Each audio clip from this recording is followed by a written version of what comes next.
Alors sans plus tarder, je vous invite à vous lever. Nous allons lire la parole de Dieu.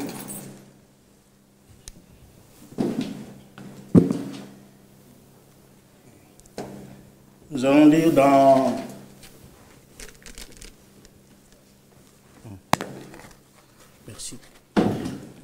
Actes chapitre 2.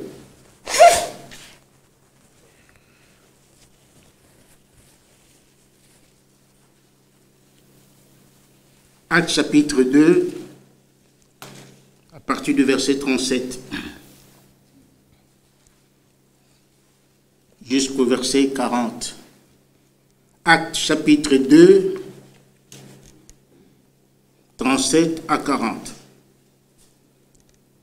Après avoir entendu ces discours, ils eurent le cœur vivement touché et ils dirent à Pierre et aux autres apôtres, « Hommes frères, que ferons-nous » Pierre leur dit, « Répondez-vous, et que chacun de vous soit baptisé au nom du Seigneur Jésus-Christ pour la rémission de vos péchés, et vous recevrez le don du Saint-Esprit. Car la promesse est pour vous, pour vos enfants, et pour tous ceux qui sont au loin, en aussi grand nombre que le Seigneur notre Dieu les appellera. » Et par plusieurs autres paroles, il les conjurait et les exhortait, disant, « Sauvez-vous de cette génération perverse. » Nous allons prier.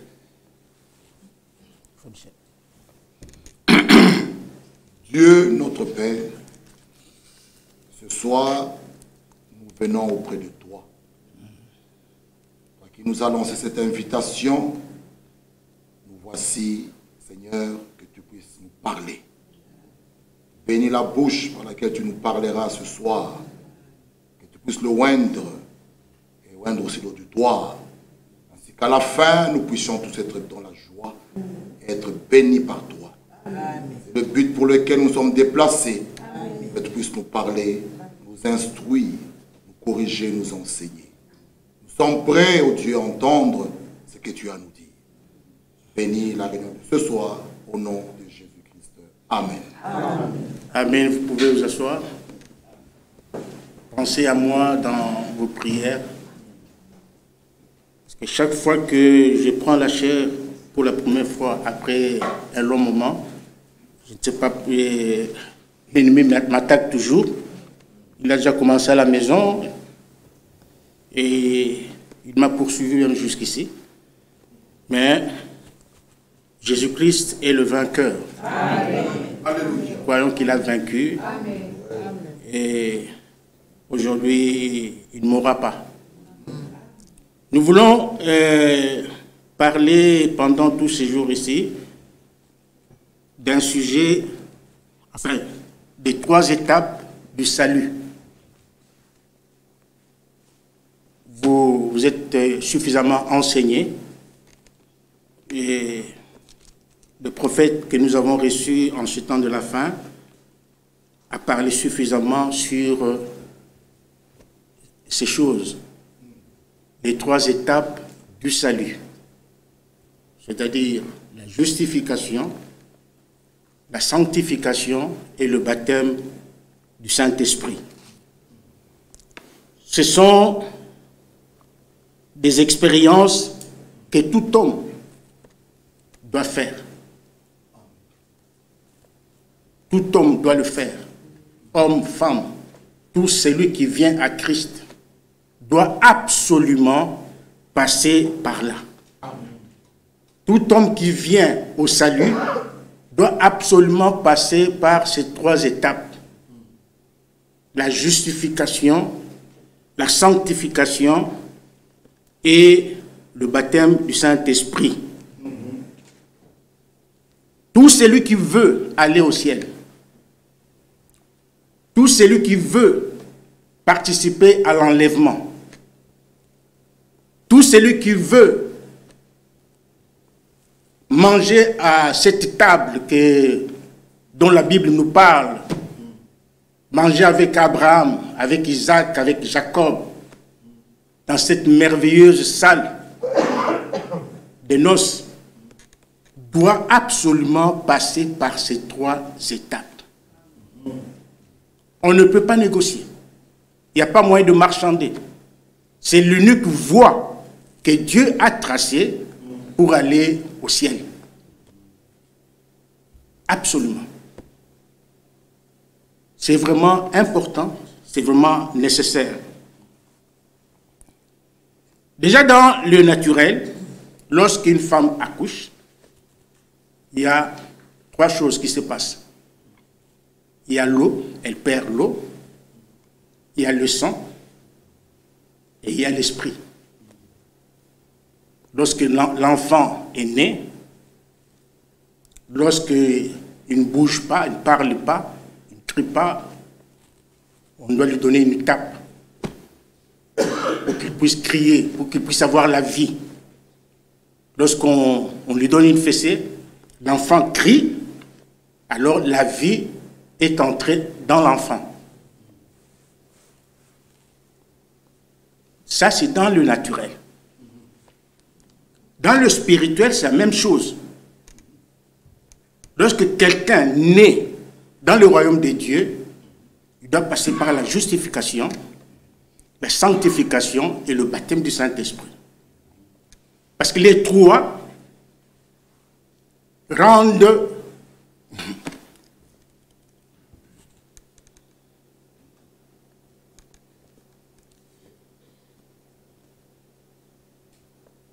excusez-moi. Prions. La victoire est dans le sang. Alléluia. Dans le sang, Jésus-Christ, mon sauveur. La victoire est dans le sang. Alléluia. Oui, à Jésus la gloire, lui l'honneur, à l'agneau gloire, gloire, gloire, gloire, puissance en l'agneau, oui, gloire, gloire, gloire, à lui l'honneur, à lui l'honneur.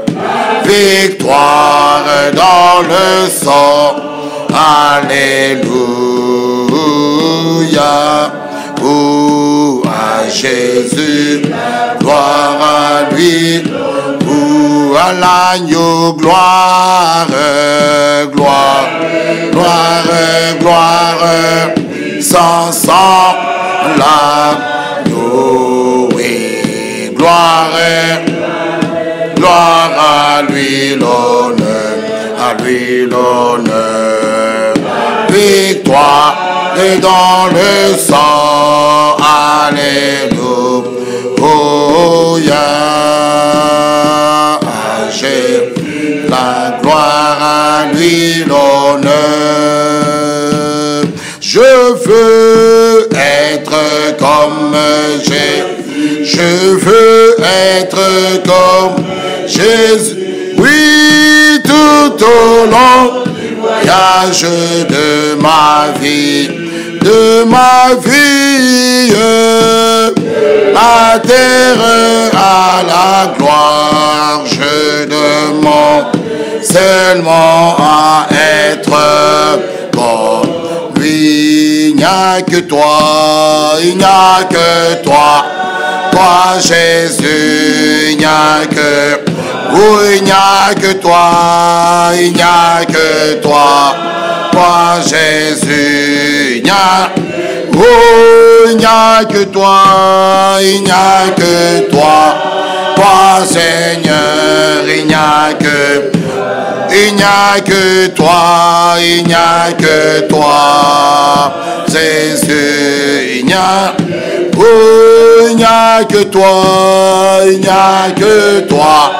Toi Seigneur, il n'y a que, Oh, il n'y a que toi, il n'y a que toi. Toi, Seigneur, il n'y a. Oh, ni wewe tu, ni wewe tu. Oh, Bwana, ni wewe. Oh, ni wewe tu, ni wewe tu. Oh, Bwana, ni wewe. Oh, il n'y a que toi, il n'y a que toi. Toi, Seigneur, il n'y a que. Oh, il n'y a que toi, il n'y a que toi. Ah, Seigneur, il n'y a.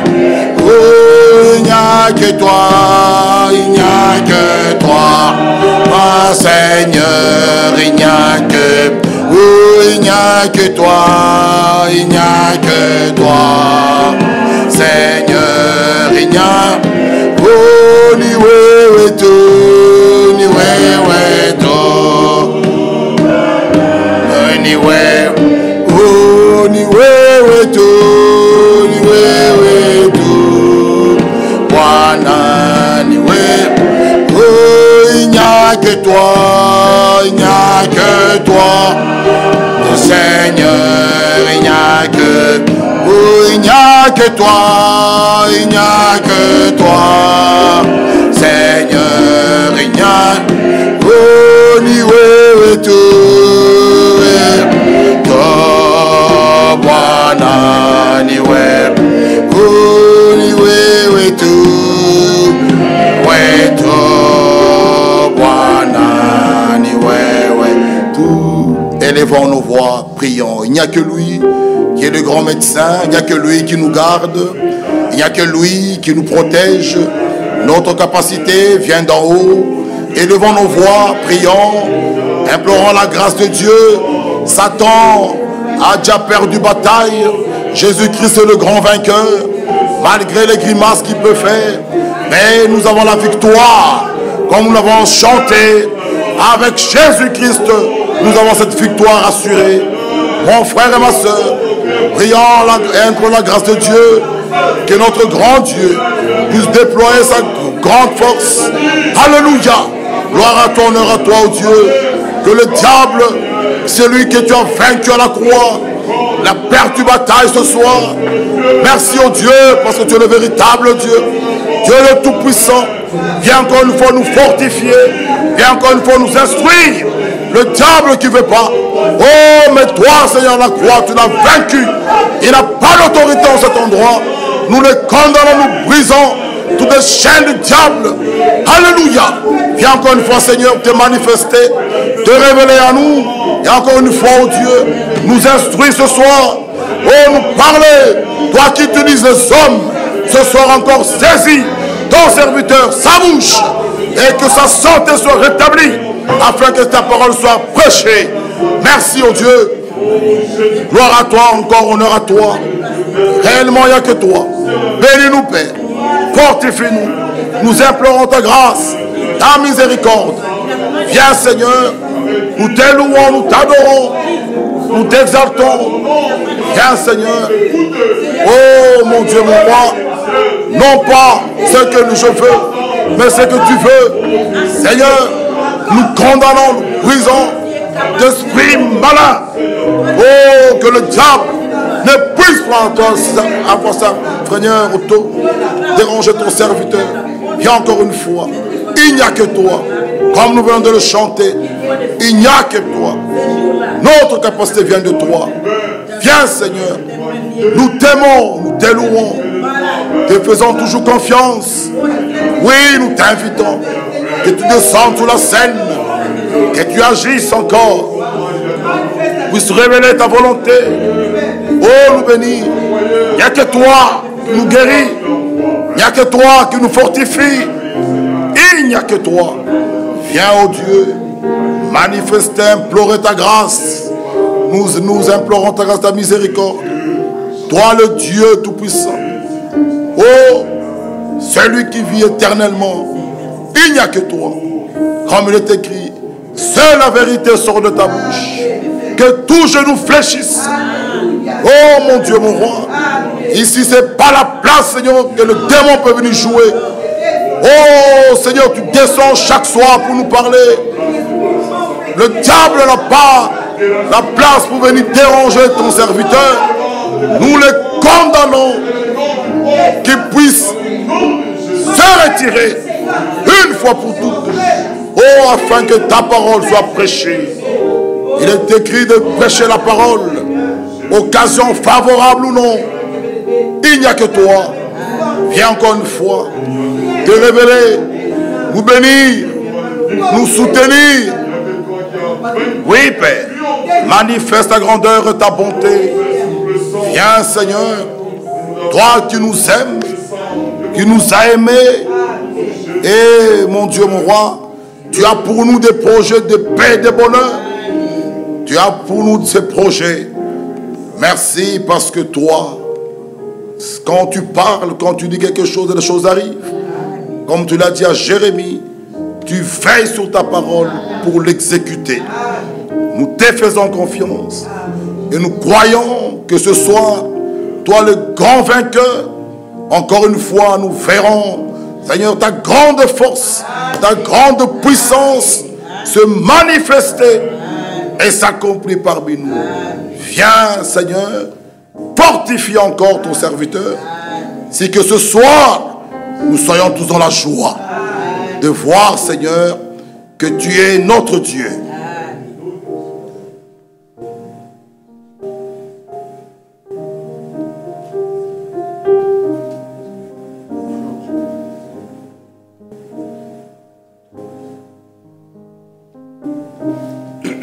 Bien-aimé Père Céleste, merci encore parce que toi tu es parmi nous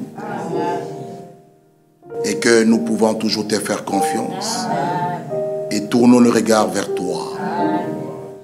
Remettons la réunion de ce soir entre tes mains. Conduis-nous, fortifie-nous et fortifie et réconforte ton serviteur afin que ta parole soit prêchée. C'est le but pour lequel nous sommes déplacés. Seigneur, glorifie-toi parmi ton peuple. Viens, agis et fortifie. Au nom de Jésus-Christ. Amen. Amen.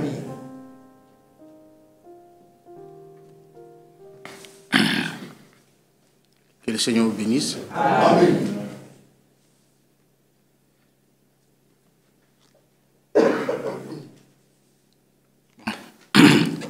Nous allons continuer quand même notre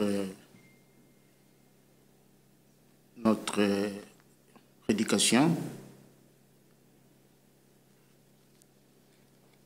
Je disais donc que dans le naturel, lorsqu'une femme accouche, il y a trois choses qui se passent. Il y a la perte d'eau, il y a le sang, et il y a aussi l'esprit. Et le naturel a toujours typifié le spirituel. Dans le spirituel, c'est la même chose. Il y a la justification. L'homme doit passer par la justification. Il doit aussi passer par le baptême, plutôt par la sanctification, et aussi le baptême du Saint-Esprit. Les trois choses rendent complète la nouvelle naissance. Nous avons montré que lorsque l'enfant est venu au monde, s'il ne bouge pas, ça inquiète ceux qui sont là. Et on doit donner une fessée à l'enfant. Et après, l'esprit entre lui. Et l'enfant peut vivre. Dans le spirituel, c'est la même chose. Justification, sanctification et baptême du Saint-Esprit rendent complète la nouvelle naissance. Si quelqu'un a été justifié et qu'il s'arrête là, il est comme un mort-né. Quelqu'un qui passe par la sanctification et s'arrête là, il est aussi comme un mort-né. C'est-à-dire que la nouvelle naissance n'est pas complète. C'est pourquoi Jésus pouvait dire à Nicodème, nous pouvons même le lire, Jean chapitre 3.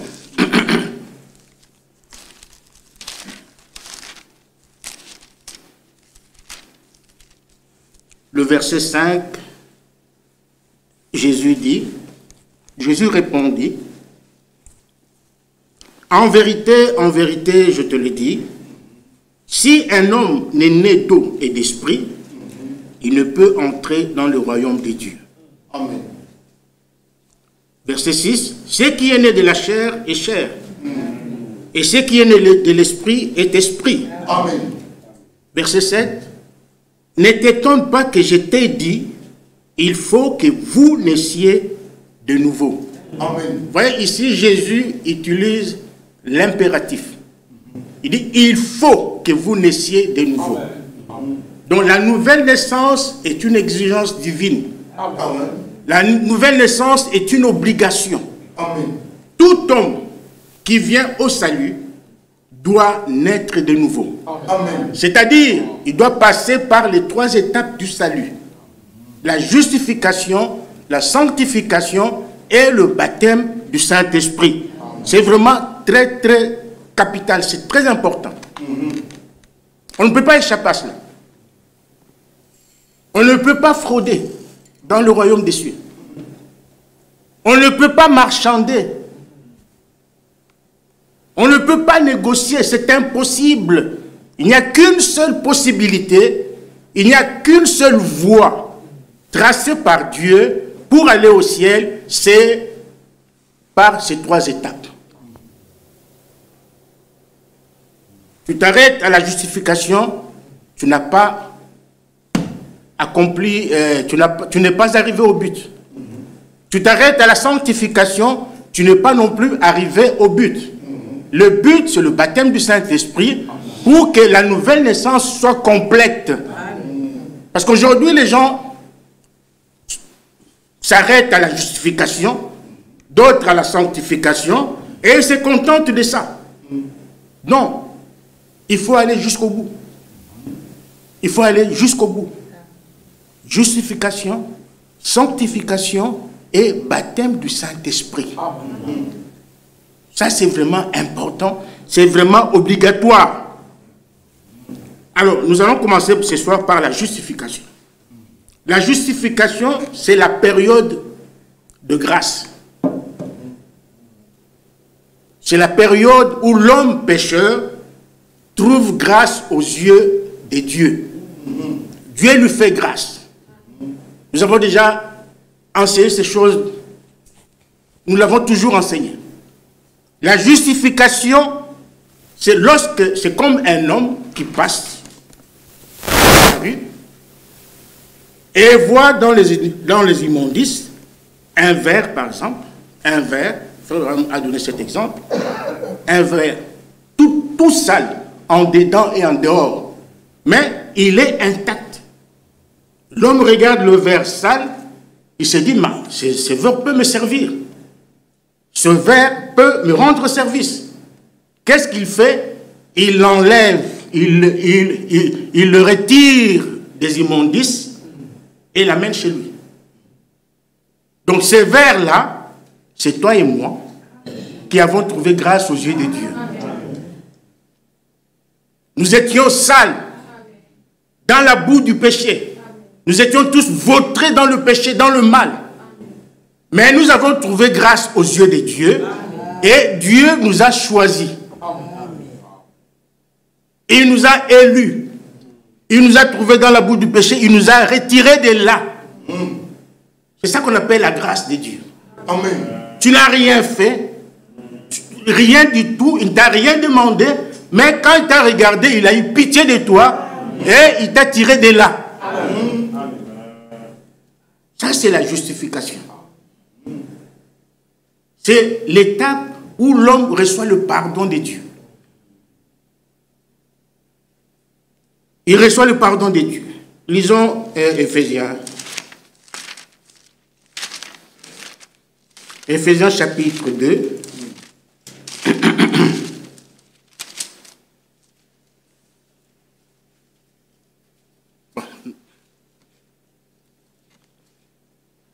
Éphésiens chapitre 2.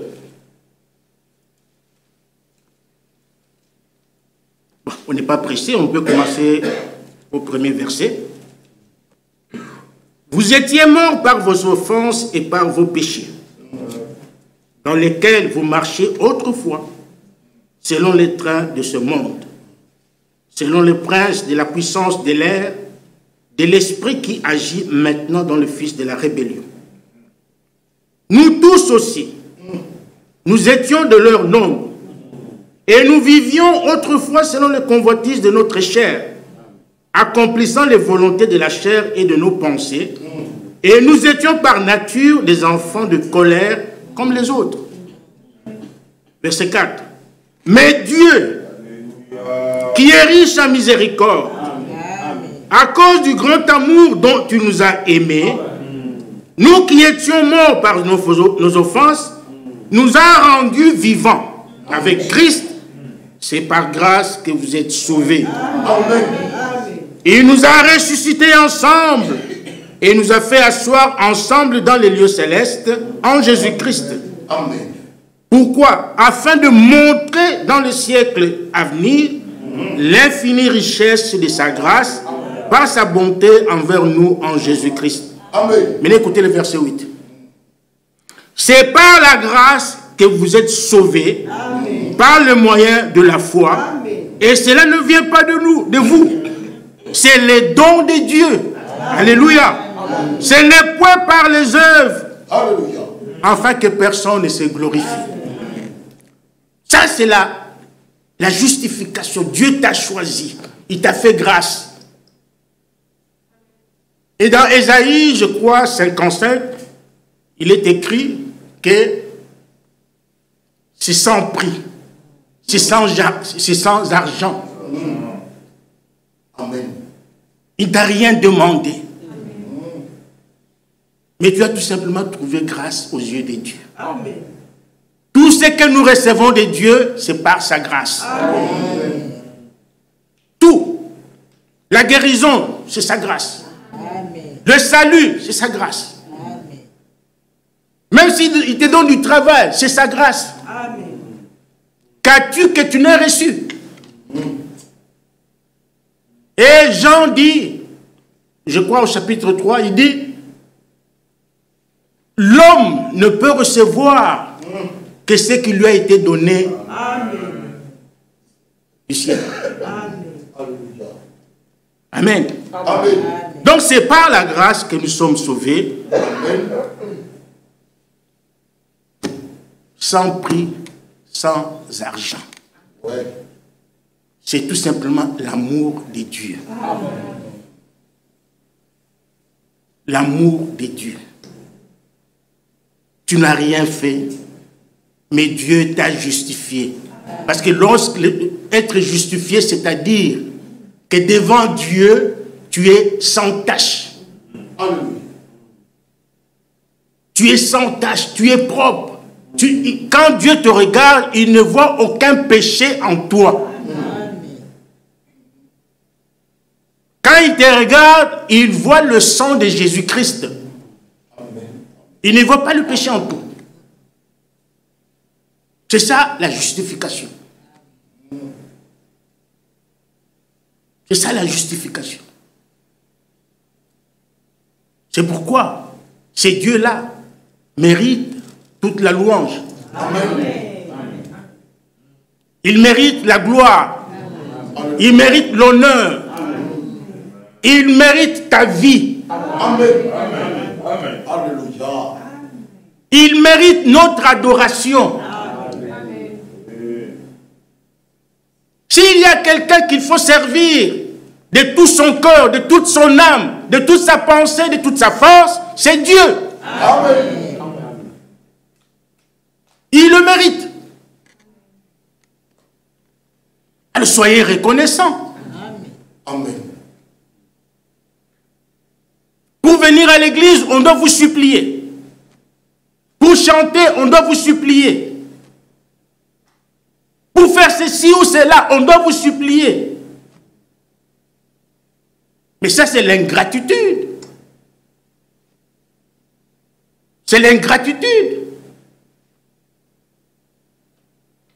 La Bible dit, Dieu a tant aimé le monde qu'il a donné son Fils unique, afin que quiconque croit en lui ne périsse point, Amen. Mais qu'il ait la vie éternelle. Amen. Sans prix, sans argent. La justification. Romains chapitre 5 nous dit ceci. Romains chapitre 5. Verset 1. Étant donc justifiés par la foi, Amen. Nous avons la paix avec Dieu. Amen. Étant donc justifiés par la foi. Parce que c'est par la foi que nous sommes justifiés. Amen. Même la foi elle-même vient de Dieu. Amen. C'est Dieu qui donne la foi. Lui-même te donne la foi, et par cette même foi-là, il te justifie. Amen. Donc il dit, nous avons la paix. Étant donc justifiés par la foi, nous avons la paix avec Dieu par notre Seigneur Jésus-Christ. Pourquoi il dit que nous avons la paix avec Dieu? Nous l'avons lu dans Éphésiens chapitre 2. Nous étions loin de Dieu. Nous vivions dans le péché, nous étions en contradiction avec Dieu. Mais Dieu est venu en Jésus-Christ. La Bible dit dans 2 Corinthiens chapitre 5 que Dieu était en Christ, réconciliant le monde avec lui-même. Dieu nous a réconciliés à lui, donc il nous a, lui-même est venu nous chercher. Comme il avait cherché Adam dans le jardin d'Éden. Adam a fui devant Dieu parce qu'il avait commis un péché, mais il a entendu une voix qui le cherchait. Adam, Adam, où es-tu? C'est comme ça que Dieu nous a cherchés. Il n'y a personne qui a cherché Dieu dans cette salle. Personne. Depuis que le monde est monde, aucun homme n'a cherché Dieu. Mais c'est toujours Dieu qui cherche l'homme. Alors nous étions loin de Dieu. Lui, il vient en Jésus-Christ, s'est réconcilié avec toi, ma soeur, avec toi, mon frère. C'est pourquoi la Bible dit que maintenant nous avons la paix avec Dieu. Parce que Dieu nous a justifiés. Il faut être reconnaissant. Il faut servir ce Dieu-là. Il faut l'aimer. Jésus a dit, d'abord, dans Deutéronome, il est écrit, écoute Israël, le Seigneur, ton Dieu, est l'unique Seigneur. Amen. Et tu dois l'aimer de tout ton cœur, de toute ton âme, de toute ta pensée et de toute ta force. Amen. Jésus a ajouté un élément. Il faut l'aimer. Il faut aimer ces dieux-là. Nous avons lu le verset 1. Maintenant, le verset 8 nous dit ceci. Dans Romains chapitre 5, verset 8. Mais Dieu prouve son amour envers nous en ce que, lorsque nous étions encore des pécheurs, Christ est mort pour nous. Amen. Alléluia. Amen. Christ est mort pour nous. Donc nous avons été justifiés par la foi. Amen.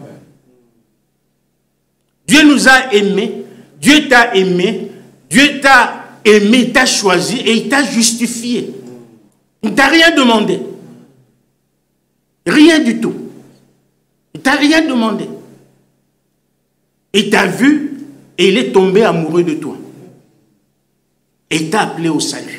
Amen. Amen. Lisons Colossiens chapitre 2. Il n'y a rien, je ne vous enseigne pas des choses nouvelles. Ce sont des choses que vous connaissez déjà. Des choses que nous avons toujours prêchées dans cette salle. Le verset 13, Colossiens chapitre 2, verset 13 nous dit « Vous qui étiez morts par vos offenses et par l'incirconcision de votre chair, il vous a rendu à la vie avec lui en nous faisant grâce pour toutes nos offenses. Verset 14. Il a effacé l'acte dont les ordonnances nous condamnaient et qui subsistait contre nous. Amen. Et il a éliminé en le clouant à la croix. Il a dépouillé les dominations et les autorités et les a livrées publiquement en spectacle en triomphant d'elles par la croix. Souvenez-vous que nous sommes en train de parler des 3 étapes du salut. La justification par la foi, la sanctification et le baptême du Saint-Esprit. C'est-à-dire, pas l'onction. Nous ne parlons pas de l'onction ici. Nous parlons du scellement. Le baptême du Saint-Esprit.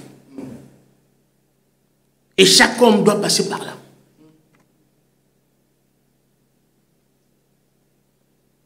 Parce que si nous accomplissons ces 3 choses dans notre vie, nous aurons l'harmonie dans l'Église. Amen. Il y aura une parfaite harmonie dans l'Église du Dieu vivant. Et chacun reconnaîtra sa place dans la maison de Dieu. Parce que c'est lui qui amène l'harmonie dans l'Église, c'est le Saint-Esprit. Amen. Ce n'est pas un homme, mais c'est le Saint-Esprit. Parce que le Saint-Esprit a pour rôle de conduire chaque homme de Dieu, chaque femme, chaque croyant dans toute la vérité. C'est-à-dire la vérité qui est la parole de Dieu. Parce que le Saint-Esprit nous fait vivre la parole de Dieu. Le Saint-Esprit nous conduit dans l'obéissance totale de la parole de Dieu. C'est ça le rôle du Saint-Esprit. C'est pourquoi il faut l'avoir. Amen. Il faut l'avoir. Il faut passer par ces 3 étapes-là. C'est très important, mes frères et sœurs. Si nous voulons voir l'Église avancer, aller de l'avant, de victoire en victoire, il faut passer par ces 3 étapes du salut. Ce sont des expériences que l'homme doit faire. Celui qui ne passe pas par ces 3 expériences, il est exclu du royaume de Dieu. Qu'il ne pense même pas de l'enlèvement.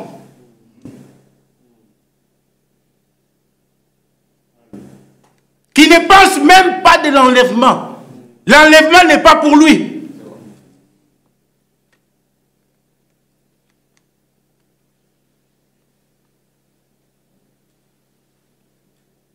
Ça, c'est très important. Écoutons ce que l'homme de Dieu, Frère Branham, nous dit.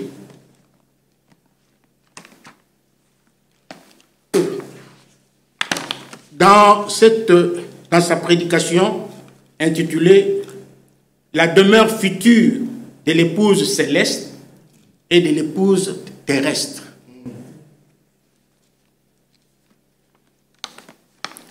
Commençons maintenant déjà à entrer dans la matière. Il dit au paragraphe 78, « Or, le premier pas, d'abord, lisons d'abord 77, remarquez comment Dieu nous explique cela.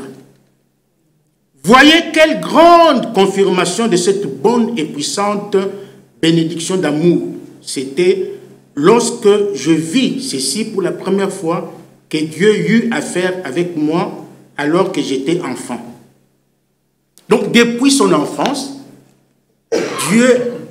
Dieu lui avait révélé déjà les 3 étapes du salut. Durant tout son ministère, tout le temps qu'il a prêché, il ne faisait que prêcher sur les 3 étapes du salut. La justification, la sanctification et le baptême du Saint-Esprit. Maintenant, il dit ceci. « Et je continue d'enseigner ces 3 étapes de la grâce. » Observez maintenant si ce n'est pas vrai.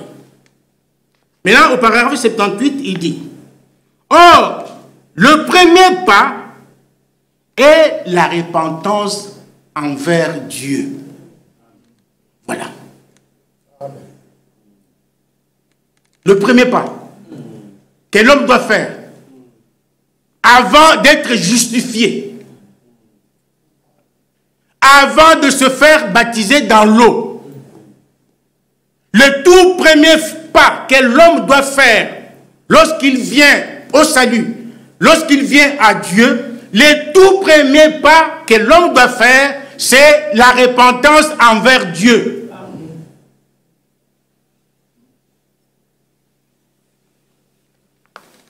Il dit, oh, le premier pas est la repentance envers Dieu, et après cela vient le baptême d'eau. Ce n'est pas moi qui l'ai dit, c'est l'homme de Dieu, Branham. Prenez le titre de la brochure, allez lire. Et après vient le baptême d'eau. Parce que souvent, nous nous précipitons dans les eaux du baptême, alors que dans notre cœur, il n'y a pas eu aucune expérience sur la repentance. L'expérience de la repentance. Et souvent, nous baptisons des pécheurs mouillés. Donc, nous baptisons des pécheurs qui entrent dans l'eau et qui sortent de l'eau mouillée, et plutôt pécheurs.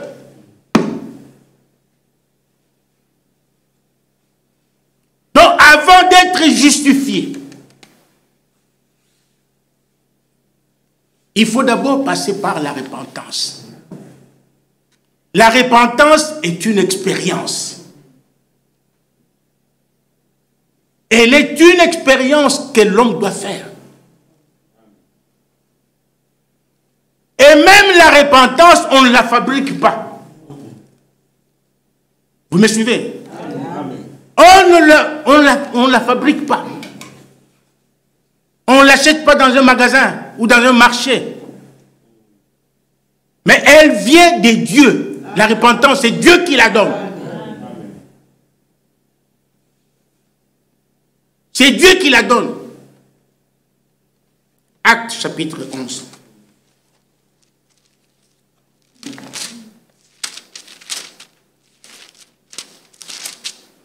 Actes chapitre 11. Vous pouvez lire à la maison du premier verset. Mais ici, au verset 18, vous connaissez l'histoire de Pierre, lorsqu'il est allé dans la maison de Corneille. Et là, il a prêché sous la direction divine, sous la direction du Saint-Esprit. Il a prêché dans la maison de Corneille.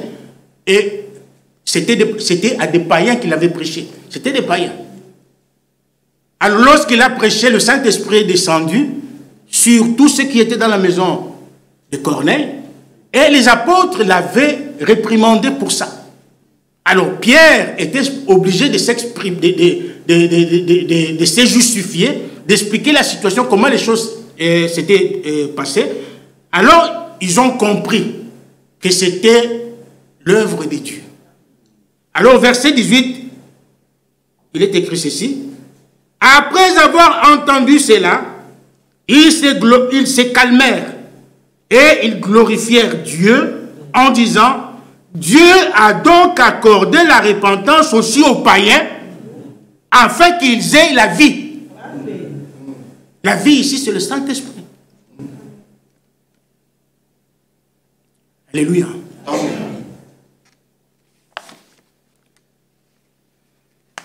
Donc la repentance vient de Dieu.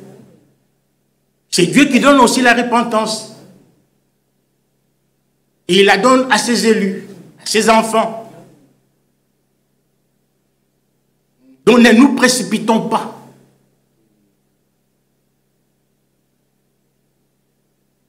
Mais nous devons toujours nous attendre à Dieu. Amen. Alors, je poursuis avec l'homme de Dieu. Il dit, et après cela vient le baptême d'eau. Le baptême d'eau. Et puis, il reprend le passage que nous avons lu en introduction. Il dit, répandez-vous et soyez baptisés au nom de Jésus-Christ. Vous voyez, le baptême d'eau suit la repentance. Dites au moins amen à ça. Amen. Le baptême d'eau suit la repentance. Donc d'abord, il y a la repentance, ensuite il y a le baptême d'eau. Donc, la repentance, le baptême d'eau suit la repentance, écoutez bien, montrant que celle-ci, c'est-à-dire la repentance, a été réelle et que notre passé du pécheur a été pardonné. Qu'est-ce que cela veut dire? Si vous voulez que vos péchés soient effacés, si vous voulez que vos péchés soient pardonnés, vous devez absolument faire l'expérience de la repentance. Oui. Si vous ne faites pas l'expérience de la repentance, la réelle expérience, vous entrez dans l'eau. Sachez que vos péchés, donc vous ressortez pécheurs mouillés. Donc vos péchés ne sont pas pardonnés. Il faut d'abord la repentance. Ça, c'est la voie de Dieu. C'est ce que Dieu a tracé.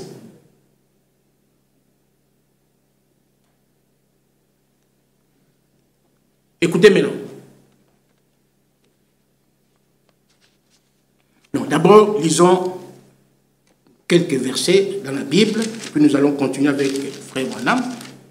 Actes chapitre 3, pour confirmer ce que nous venons de dire. Actes chapitre 3, verset 19. La Bible dit, « Répentez-vous donc et convertissez-vous pour que vos péchés soient effacés. » Pour que vos péchés soient effacés. Donc, si tu veux que tes péchés soient effacés, tu dois passer par la repentance et la conversion.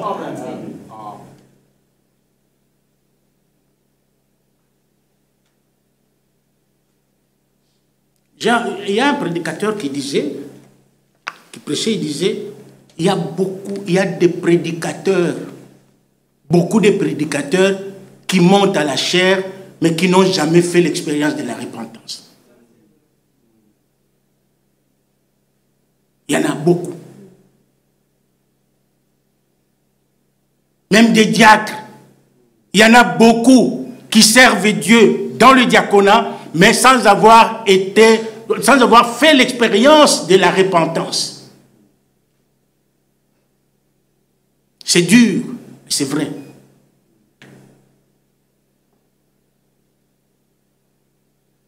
C'est très important. Ça ne date pas d'aujourd'hui. Ça ne date pas d'aujourd'hui. Ça a toujours été comme ça. Beaucoup de gens servent Dieu sans avoir fait des expériences surnaturelles. Beaucoup servent Dieu sans avoir le baptême du Saint-Esprit. Ils ne l'ont jamais reçu. Mais ils servent Dieu. Ils crient du haut de la chair.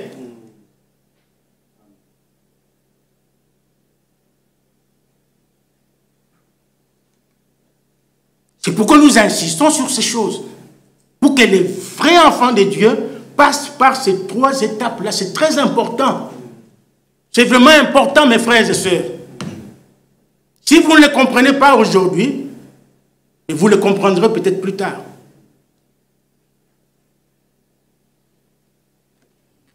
La Bible que nous lisons, que nous prêchons aujourd'hui, n'est pas d'aujourd'hui. C'est un vieux livre, cette Bible ici. Nous ne sommes pas le premier à la manier, la Bible. Nous ne sommes pas le premier.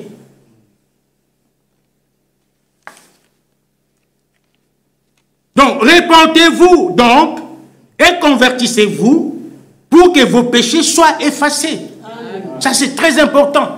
Alors viendra le temps de rafraîchissement. C'est ce que la Bible montre ici. Amen.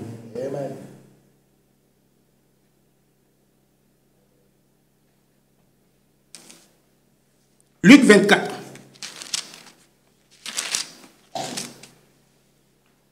Luc 24, lisons le verset 46 et 47. Et il leur dit, ainsi il est écrit que le Christ souffrirait et qu'il ressusciterait des morts le troisième jour. Maintenant le verset 47. Et que la repentance et le pardon des péchés seraient prêchés en son nom à toutes les nations, à commencer par Jérusalem. Amen. Donc ça a commencé à Jérusalem. Ça ne commence pas aujourd'hui. Et c'est Dieu, c'est Jésus lui-même qui le dit ici.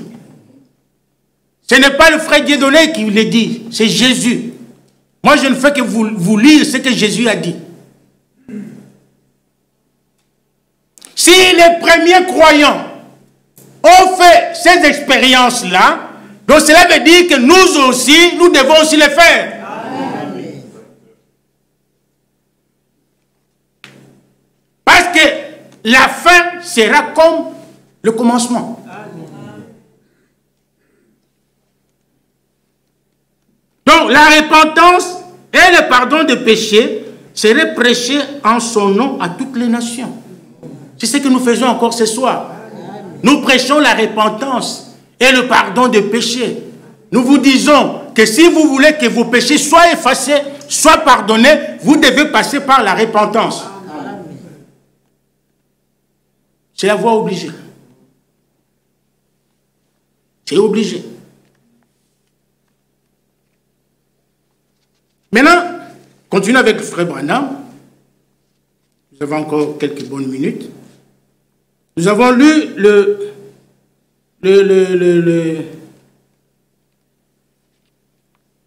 paragraphe 78. Maintenant, lisons le paragraphe 79. Frère Branham dit ceci. Suivez-moi bien. Vous ne pouvez vous repentir de ce qu'a fait Adam. Il y a des faux enseignements qui circulent dans d'autres églises. Oh, nous nous repentons pour les péchés d'Adam. Non. Le péché d'Adam n'a rien à voir avec nous. Frère Branham dit ceci. Vous ne pouvez vous repentir de ce qu'a fait Adam. Vous ne l'avez jamais fait, mais Adam l'a fait. Vous obtenez simplement le pardon de ce que vous avez fait. Amen. Seulement de ce que vous avez fait. Amen. Vous vous repentez pour ce que vous avez fait. Et maintenant, Dieu vous pardonne pour ce que vous avez fait. Amen. Pas pour les péchés de quelqu'un d'autre. Non. Oh frère, mais Seigneur, je me repens pour le péché que mon frère Michel a commis. Non, non, non, non, non, non, non, non, non. Tu te repens pour tes propres péchés. Tu peux prier pour ton frère qui a péché. Tu peux prier pour ta soeur qui a péché. Mais tu ne te repens pas pour les péchés des autres. Tu te repens pour tes propres péchés. Pour ce que toi-même tu as commis. Parce que le salut est individuel. Amen. Et la Bible dit dans Ézéchiel 18, l'âme qui pêche, c'est celle qui mourra. Amen. Maintenant, écoutez ce que Branham dit. J'ai beaucoup vraiment aimé ça. Il dit ceci. Donc, vous obtenez simplement le pardon de ce que vous avez fait. Maintenant, il dit, l'ancienne nature est toujours là. Je ne sais pas si vous l'avez compris. Vous vous êtes repenti. Vous avez fait une réelle repentance. Vous vous êtes converti. Dieu a pardonné vos péchés. Il a tout effacé. Il a enlevé. Il vous a justifié. Mes frères me disent, mais l'ancienne nature est toujours là. Il continue, il dit, au paragraphe 81, maintenant, lorsque vos péchés sont pardonnés, vous n'avez fait qu'ôter ceci. Mais la chose qui vous a poussé à le faire est toujours là. La chose qui vous faisait pécher, qui vous conduisait à commettre l'adultère, qui vous conduisait à voler, à insulter les autres, à critiquer, à faire tout cette chose-là. Dieu vous a pardonné tout ce que vous avez fait, mais la chose qui vous poussait à faire toutes ces choses-là est encore là, en vous. Hey everybody, Steve here from Tech Support again. Just taking a little without my you plug that whenever you're coming out of the joystick, it's going to be using a DB9 connector.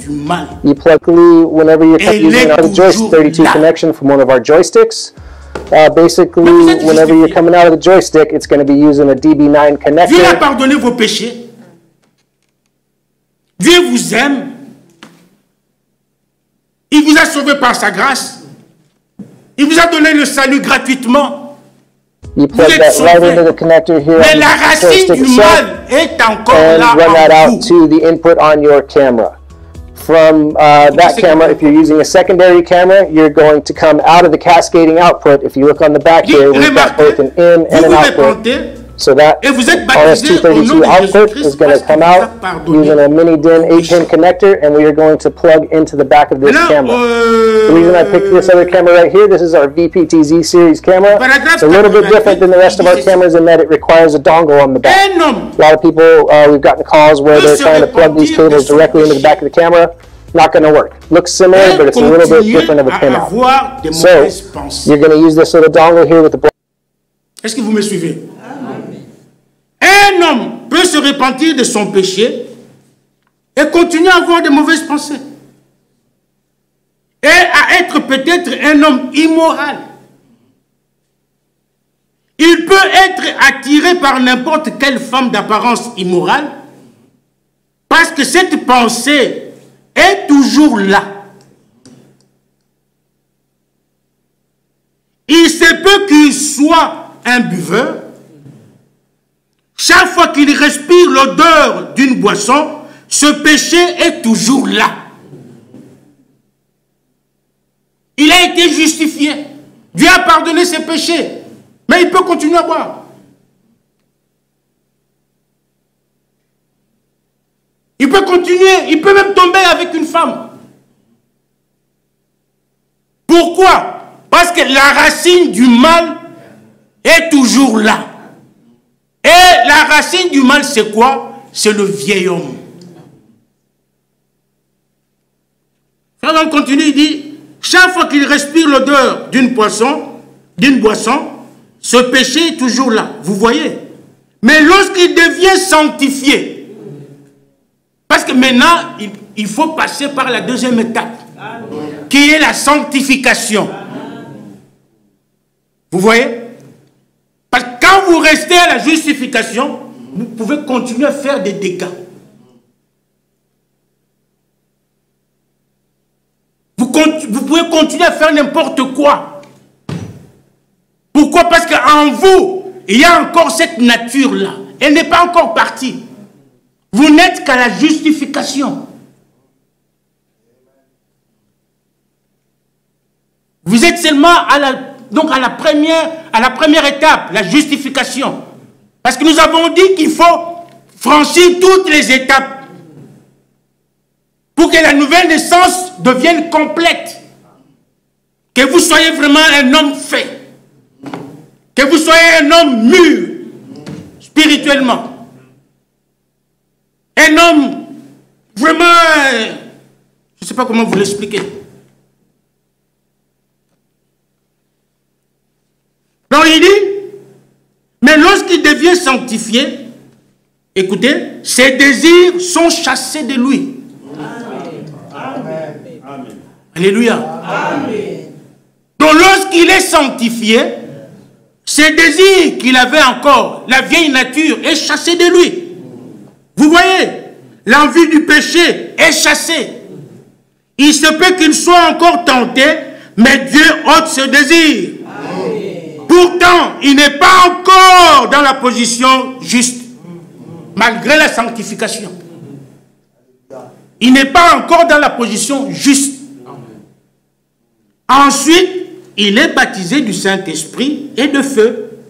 Il est nettoyé. Tout est brûlé. Il est entièrement nettoyé. Et ensuite, il est mis au service de Dieu. Amen.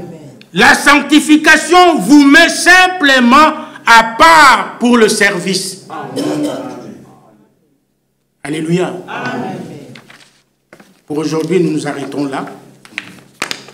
Vendredi, Dieu voulant, nous allons attaquer la deuxième étape, la sanctification. C'est vraiment important.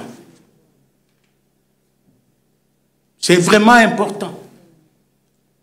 Si nous atteignons toutes ces trois étapes-là, nous serons en paix dans l'Église. Nous serons en paix avec Dieu. Nous serons en paix nous serons les uns les autres. Nous serons en paix. Parce que le Saint-Esprit, dans un homme, lui apporte l'amour. Lui apporte la joie. Lui apporte la paix. Lui apporte, lisez Galates 5, 22. Sont les fruits qu'on doit trouver dans la personne qui a reçu le Saint-Esprit. Un homme ayant reçu le Saint-Esprit est un homme de paix. C'est un homme qui est réconcilié avec tout le monde. Qui vit en paix, qui vit dans la joie, dans l'amour.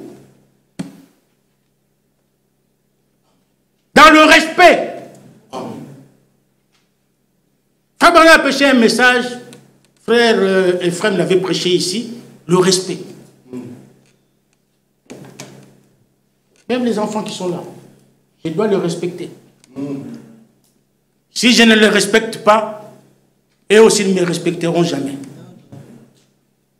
C'est vrai, non? Donc, que le Seigneur vous bénisse. Dieu voulant, nous allons continuer avec la sanctification.